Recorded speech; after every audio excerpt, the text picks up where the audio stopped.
because that's going to create the question of, where are my siblings? Why aren't they seeing me? You won't believe the secrets unraveling today. What started as a family built on faith and unity has now spiraled into something darker, something fractured beyond repair. This isn't just the fall of a plural marriage, it's the collapse of a man's influence, the unraveling of a carefully controlled narrative, and the awakening of the very women who once stood behind him. Welcome back to Glow Gossips USA, where we uncover the raw truths behind the facade. If you thought you knew the Brown family, think again, because what's coming will leave you breathless. In the quiet corners of the show, one voice trembles with a strange mixture of nostalgia and confusion. I remember that life. It's like I see it in a haze, someone reflects, her words soft, almost hollow. The past sits beside her like an old photograph, recognizable but unreachable. But while she reminisces, one truth hangs heavy in the air. This isn't about memory, it's about denial. Because the version of the family she clings to doesn't exist anymore. Not in the present, not in her dreams, not even in the spin she tries to sell. And then, like a bolt from the blue, Kody Brown is asked a question that slices through the illusion. If the other wives were still around, if it wasn't just Robyn, would he try plural marriage again? His answer is thunderous. No, hell no. Not even a pause, not even a flicker of regret. Just a final jarring admission that the entire concept, the thing that built his life, his show, his family, was a failure. It was never about love. It was about control. And now that he's lost that control, he wants nothing to do with the life he once swore by. But the most jaw-dropping moment wasn't that declaration. It came when the woman who once wept on camera about wanting another baby suddenly called the very suggestion of it an insult. Robyn Brown, the wife who claimed to have seen her spirit. Baby, in a vision, a little brown-haired boy waiting to join their family, turned cold the second Kody brought it up again. Her eyes narrowed. Her expression hardened. The air thickened with tension. She didn't just say no. She recoiled, like the idea itself was poison. How could the same woman who once clung to baby dreams now treat the topic like betrayal? It wasn't long ago that Robyn openly discussed Meri's infertility on national television, dragging her through emotional minefields for not being able to conceive. But now, suddenly, the idea of even suggesting a baby is off limits? This isn't just hypocrisy. This is performance. This is selective empathy. It was never about babies. It was always about control. Kody may be spiraling, but Robyn has carved her empire. In Flagstaff, she didn't just create a home, she built a throne. Kody arrived every morning, kissed her children goodnight, and played house under one roof. Christine and Janelle, they got occasional visits, if that. Meri, she faded into silence, a ghost in a family that once featured her face front and center. And when Savannah didn't get a Christmas present, that wasn't a mistake. That was a message to everyone. Else, you're not part of this anymore. Robyn didn't just remove the wives, she erased the entire idea of a plural family. Slowly, brick by emotional brick, she dismantled it. And when the dust cleared, she stood there confused, playing the victim, wondering why everyone else was so angry. But the audience saw it, the fans saw it, and the wives, they woke up to it. Kody says he's heartbroken, but not because of love. He's heartbroken because he lost the narrative. He lost control. He lost the image. When Christine packed up and took her power back, he wasn't grieving her. He was grieving what she represented, a woman who dared to leave him. He called it a knife to the kidneys, but it wasn't heartbreak. It was humiliation. He told us, I decided to love her. As if love is a checkbox. As if you can flip it on and off like a light switch. And just a few episodes later, he says he never loved her at all. Which one is it, Kody? The truth is, he's not mourning Christine. He's scrambling to spin his downfall. And Robyn? She's rehearsed her lines perfectly. One episode she's crying. The next she's pretending she didn't know why Meri drifted away, when she'd been ignoring Meri for months. Remember when Robyn blamed Kody for the pile of Christmas gifts? Said she had no idea? Please. Kody doesn't breathe without her permission. She played dumb, just like always.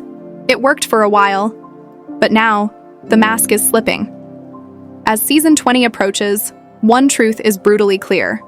The real heartbeat of Sister Wives is gone. Christine has a book. Janelle is building a new life on her farm, and Meri is finally living for herself. They're thriving. They're glowing. And the ones left behind, Kody and Robyn, are no longer driving the story. They're just desperately trying to stay relevant. But the viewers, they've already chosen who to believe. And this time it's not Kody. It's not Robyn. It's the women who walked away with dignity while the so-called leader of the family watched everything crumble and still didn't understand why. Breakup of the family, the different directions, all the secrecy, all this upheaval, all this damage, all this tearing us apart. They were never the heartbeat. That role belonged to the mess, the chaos, the children's laughter echoing through crowded kitchens, the imperfect dinners, the compromises that came from love rather than obligation. That was the real family. But now it's all vanished, evaporated like steam from a cold kettle. And what's left in its place is something far more chilling, a carefully curated performance, held together by guilt, fear, and years of strategic silence. The viewers feel it now. They watch with eyes sharpened by betrayal. Because this isn't just a show anymore, it's a reckoning. As the camera panned across the dim, sterile tell-all studio, the dust may have settled, but the tension had only shape-shifted. Kody Brown's emotional breakdown wasn't just about anger. It detonated a landmine of secrets, of fragile egos colliding in slow motion. But the real story wasn't in what was said. It was in the quiet between takes, the glances, the exhaustion, the realization that they weren't just filming a season, they were surviving a war of truths. Backstage, Christine sat in calculated silence. Her bright energy, once the emotional glue of the family, had dimmed. She smiled, yes, but it was controlled, not joyful. And when she spoke of Robyn, there was no bitterness, only cold clarity.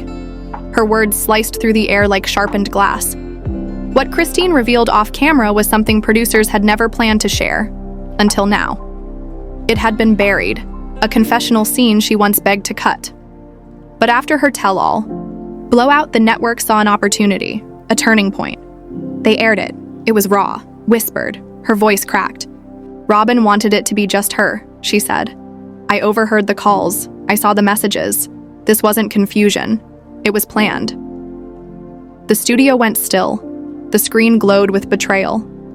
Suddenly, what fans had suspected for years clicked into place. This wasn't just emotional favoritism. It was a hostile takeover. In the studio, Janelle sat like a statue, eyes trained on nothing, hands trembling around a coffee cup long gone cold. The temperature in the room had dropped, but her mind was burning. Suki tried to shift the conversation, tried to pull them back to safer ground. But then Janelle leaned forward, her voice a landmine. Kody told me after we split that he always knew we'd leave, she whispered. He said Robyn was his insurance policy. Gasps didn't follow, just silence.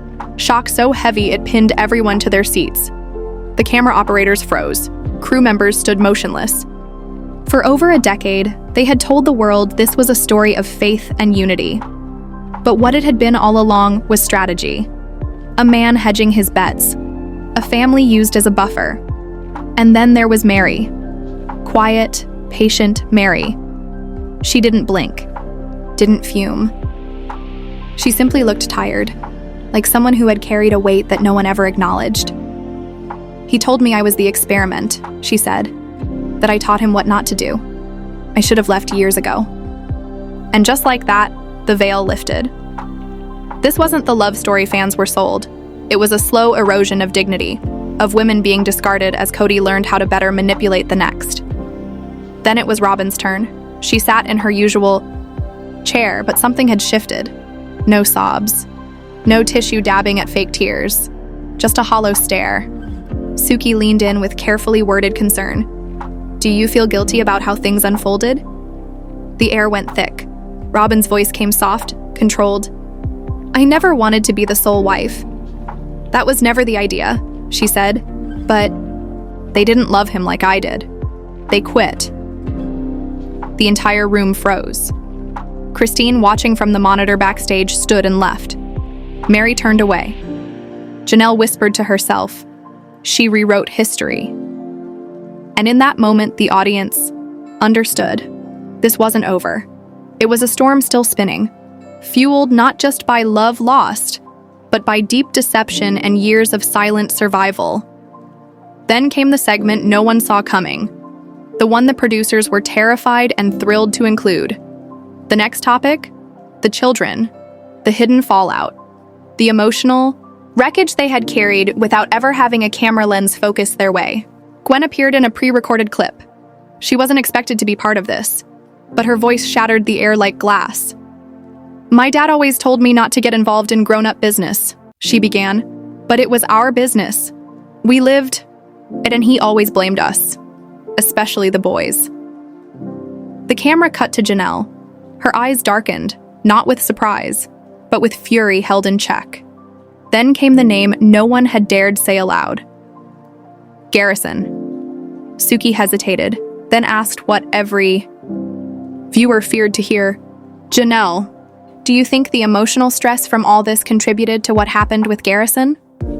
A pause. A breath that seemed to last forever. And then a whisper, trembling, broken. "I think my son was shattered by a man who couldn't look beyond himself." No one moved. Not a single crew member. Robyn shifted uncomfortably, but no tears came. There was no defense, no excuses, just that brutal, heart-wrenching silence. But it didn't stop there. Not even close. Because just then, an envelope appeared on stage, unmarked, unplanned. Suki opened it live. Inside, a ledger, a legal document, financial records from Coyote Pass. And printed, bold, and undeniable, was Robyn's name.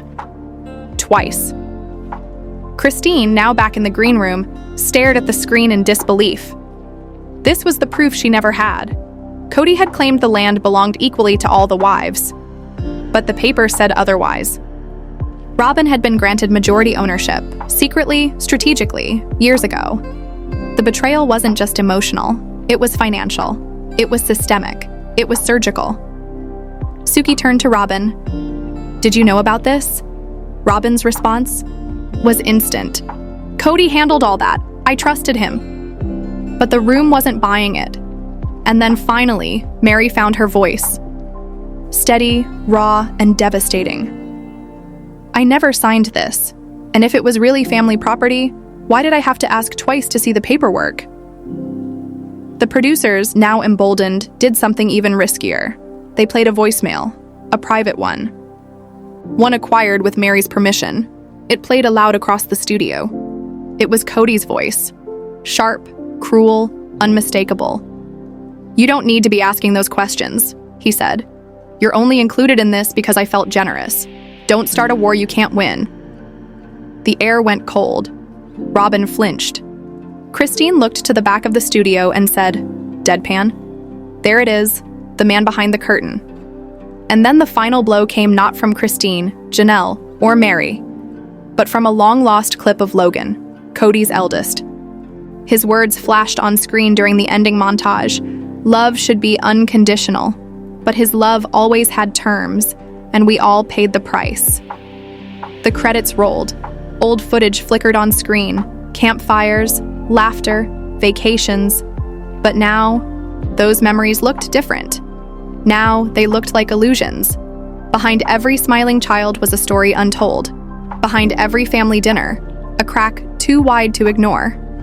And just before the screen faded to black, a quote lingered. "It wasn't a family, it was a deal. And we were the collateral." Lateral. The courtroom was thick with tension, like a storm waiting to break. Meri's glare could have frozen fire, and even the judge shifted uneasily in his seat. Robyn stood alone now, her hands trembling as she fidgeted with the sleeve of her blouse. Kody had been pacing for nearly 5 minutes, his composure unraveling with every heavy footstep. When the clerk finally entered the room and handed a sealed envelope to the judge, the silence turned suffocating. Everyone knew whatever was in that envelope would change everything. The judge's eyes scanned the papers, his brow furrowing with every line he read. He exhaled slowly, then turned toward Robyn. "Mrs. Brown," he began, his voice heavy with disappointment. "We have confirmed transfers from the Kody Pass account into a personal holding account under your name. Unauthorized, inconsistent, concealed." Robyn's breath caught in her throat.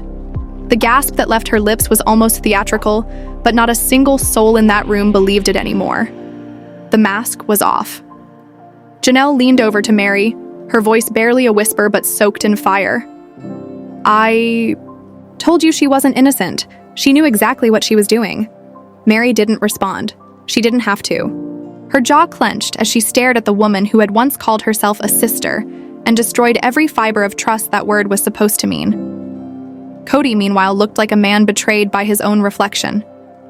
"You told me," he shouted at Robyn, breaking every ounce of courtroom decorum. "You told me you didn't touch that money. You swore to me." Robyn's face crumpled, tears spilling down her cheeks. But they weren't the tears of remorse. They were the tears of someone finally exposed. Someone who could no longer twist the narrative into something noble. The judge slammed his gavel once. "Mr. Brown, this is a courtroom, not a circus. Sit down." But the damage was done. Cameras captured every second of Kody's meltdown, and the footage would soon be replayed 1,000,000 times online. He slumped into his chair, his shoulders falling forward like a man defeated not by the system, but by the woman he had placed above all others. Christine stepped forward then, her voice calm, unwavering. "Your Honor, we request that Robyn be removed entirely from any legal association with the Kody Pass properties. She has manipulated, stolen, and lied. That land no longer belongs to her emotionally, and now we ask that it no longer belongs to her legally." The courtroom buzzed. Even the judge took a moment before responding. "Request granted," he said finally. Effective immediately, Robyn Brown is stripped of any claim or authority over Kody Pass. It was the moment Meri, Janelle, and Christine had been waiting for. But it didn't feel like a victory. It felt like survival. The end of one war, and the beginning of recovery. Robyn collapsed into her chair, sobbing uncontrollably. But no one moved to console her. Not even Kody. He was staring at the floor, his face pale, his eyes vacant. As if realizing, perhaps for the first time, just how much he had lost. Not just land, not just money, but family, legacy, and dignity. Outside the courthouse, the sun had begun to set, casting a golden light over the steps where reporters gathered like vultures. Christine held her head high, flanked by her daughters. Janelle gave a single statement, short but biting. "We didn't win. We just uncovered the truth. And sometimes that's the hardest thing of all." Meanwhile, Robyn remained inside, unwilling to face the cameras, alone. Kody walked out minutes later, ignoring every question shouted his way.